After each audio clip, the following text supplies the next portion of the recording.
Hello दोस्तों, स्वागत है आप सबका हमारे यूट्यूब चैनल सिविल सर्विसेज मंत्रा में। आज हम बात करेंगे हमारा जो 30 नवंबर को ईपीएफओ एग्ज़ाम होने वाला है उसके बारे में कि एग्ज़ाम वाले डे कैसे परफॉर्म करें कि हमारे मार्क्स अच्छे हों, हम अपना बेटर परफॉर्म कर पाएँ। इसी के बारे में आज हम चर्चा करेंगे।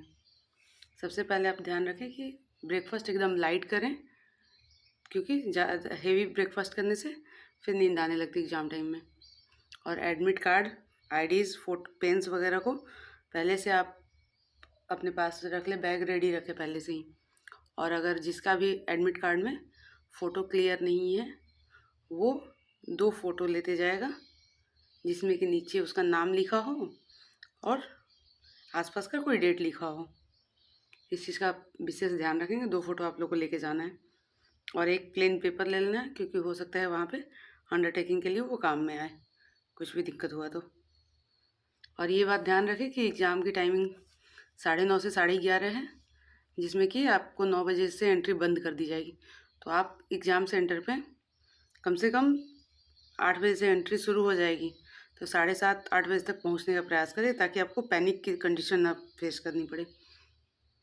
और ज़्यादा आज फ्राइडे की रात को अच्छी से नींद ले लें, सैटरडे को दोपहर तक रिवीज़न कर लें, और उसके बाद आप बहुत ज़्यादा स्ट्रेस ना लें।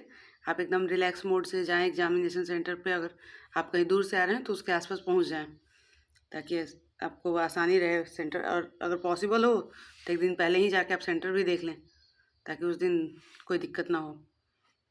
और आप जो भी अपना फार्मूलाज वगैरह बनाए हुए हैं उसके की पॉइंट को रिवीज़न कर लें। और ये ध्यान रखें कि हमेशा आपकी जो एंग्जाइटी लेवल है वो आप कंट्रोल करके रख रहे हैं, ज़्यादा एंक्सियस नहीं हो रहे हैं, क्योंकि जब आदमी ज़्यादा एंक्सियस होता है तो आप अपना बेटर नहीं दे पाता है। और सबसे इम्पॉर्टेंट चीज़, किसी भी क्वेश्चंस को अपने ईगो पे नहीं लेना है। आप पेपर आए, शुरुआती हो सकते हैं 10-12 क्वेश्चंस हार्ड हो, तो आप उसको ये बात ध्यान रखें कि शुरुआती यही आंसर से आपके मार्क्स नहीं बनेंगे। आपके मार्क्स जो बनेंगे वो ओवरऑल मार्क्स से बनेंगे। तो आप ओवरऑल क्वेश्चन को देखें, उसको ईजिली हैंडल करें, उसके हर पॉइंट्स को समझें और आंसर करें। ये बात ध्यान रखें कि चाहे क्वेश्चन ईजी हो या मॉडरेट हो या टफ हो, पर हर क्वेश्चन के इक्वल मार्क्स हैं। तो आप किसी भी क्वेश्चंस को अपने ईगो पे ना लें। बेटर ये रहेगा कि जो भी पहले इजी क्वेश्चंस हैं उसको पहले कर लेंगे तो आपका कॉन्फिडेंस बढ़ जाएगा। और सबसे इम्पॉर्टेंट चीज़ जो कि एस्पिरेंट हमेशा मिस कर देते हैं कि वो इंस्ट्रक्शन नहीं पढ़ते हैं, जिससे कि बहुत ज़्यादा दिक्कत हो जाता है। कभी कभी क्वेश्चन में ना पूछा होता है तो उसमें वो ना नहीं देख के ऐसे ही आंसर कर दिए, तो भी दिक्कत हो गई। इंस्ट्रक्शन को एकदम ध्यानपूर्वक पढ़ना है। और ये ध्यान रहे कि गेस कम करें, क्योंकि इसमें 1/3 नेगेटिव मार्किंग है।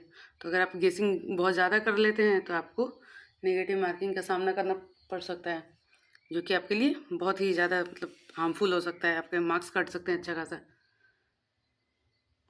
और ये ध्यान रखिए कि जब आप OMR शीट भर रहे हो तो आप उसको एकदम शांति से भरें, क्योंकि उसमें हो सकता है थोड़ा मिनट टाइम ज़्यादा लग जाए। ज़्यादा से ज़्यादा क्या होगा, 1-2 क्वेश्चंस का टाइम ज़्यादा लग जाएगा, इतना ही, कुछ ही मिनट ज़्यादा लगेगा। लेकिन अगर आपने OMR शीट अपने रोल नंबर वगैरह सही से नहीं भरे तो आपके कॉपी ही चेक नहीं हो पाएंगे। तो इसलिए आप OMR शीट को एकदम सावधानीपूर्वक रोल नंबर वगैरह को अच्छे से देख के भरें। ये बात ध्यान रखिए कि पेपर मुश्किल नहीं होता है, सिर्फ नया होता है। काम रहेंगे, क्लियर सोचेंगे तो जीत हमारी ही होगी, क्योंकि हमने इतना मेहनत करा है, इतना टाइम दिया है अपने तैयारी को। आपको खुद ही लग रहा होगा कि आप जब शुरुआत में तैयारी करने आए थे और अभी जब आप एग्ज़ाम देने जा रहे हैं तो कॉन्फिडेंस लेवल अलग है। हो सकता है पैनिक हो रहा हो अंदर की, सब कुछ पढ़ा है याद नहीं आ रहा है, तो ये बात आप निश्चिंत रहें। अगर आपने पढ़ा है तो आपको याद आ जाएगा, इसलिए ज़्यादा पैनिक ना करें, काम रहें और अच्छी सी नींद लें। आप 8-9 घंटे कम से कम नींद ले लें, ताकि आपको एग्ज़ाम वाले दिन नींद वगैरह का दिक्कत ना हो। और एक बात याद रखें कि आपने इतना बड़ा एग्ज़ाम देने का सोचा है, वही बड़ी चीज़ है। रिजल्ट वगैरह तो फिर भी बात की चीज़ है, तो इसलिए इस चीज़ का ध्यान रखें कि आप हो तो सारी चीज़ें हैं। धन्यवाद।